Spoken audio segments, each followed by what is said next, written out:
ரீசெண்டாக விஜய் சேது லாக்ஸ் பார்த்துட்டு இருக்கும்போது இந்த எஃபெக்டை நோட் பண்ணேன்.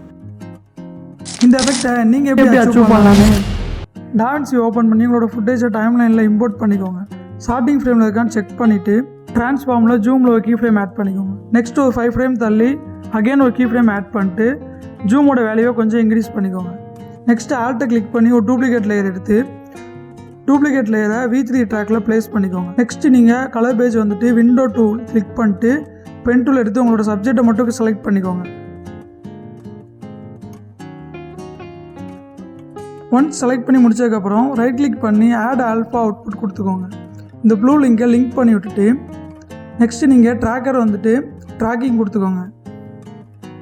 ஒன்ஸ் ட்ராக் ஆகி முடிச்சதுக்கப்புறம் எடிட் பேஜ் வந்துடுங்க. எடிட் பேஜில் வீடியோ 1 லேயர் கிளிக் பண்ணிவிட்டு கிராப்பிங் வந்துடுங்க. கிராப்பிங்கில் டாப் பாட்டம் ரெண்டுலேயுமே ஒரு கீ ஃப்ரேம் ஆட் பண்ணிட்டு ஒரு 5 ஃப்ரேம் தள்ளி அகெயின் இன்னொரு கீ ஃப்ரேம் ஆட் பண்ணிக்கோங்க. ரெண்டோட வேல்யூவையும் கொஞ்சம் இன்க்ரீஸ் பண்ணிக்கோங்க. நெக்ஸ்ட்டு நீங்கள் டெக்ஸ்ட்டை பைட் ஆட் பண்ணோம் அப்படின்னா வீடியோ 2 ட்ராக்கில் ஆட் பண்ணிக்கோங்க.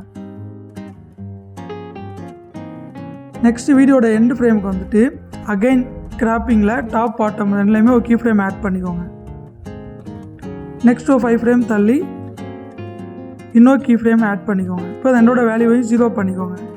இப்போ நீங்கள் ப்ளே பண்ணி பார்த்தீங்க அப்படின்னா உங்களுக்கு இந்த எஃபெக்ட் அச்சீவ் ஆகிருக்கும்.